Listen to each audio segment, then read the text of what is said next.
دست درد نکنه. روز بخیر. تو هنوز اینجایی؟ یالا زود باش برو بیرون. لعنتی. کنعان یا کس دیگه ای رو دنبالش میفرستم. اونجا اصلا امن نیست. همین که فرصت پیدا بکنه جاتو لو میده. خودت میدونی اولین بارش نیست. مامان الان وقتشه.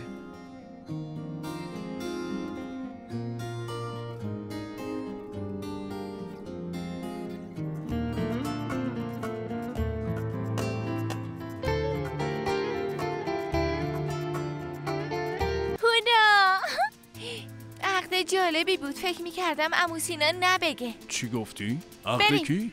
آشقاله. نمک نشناس. کافیه.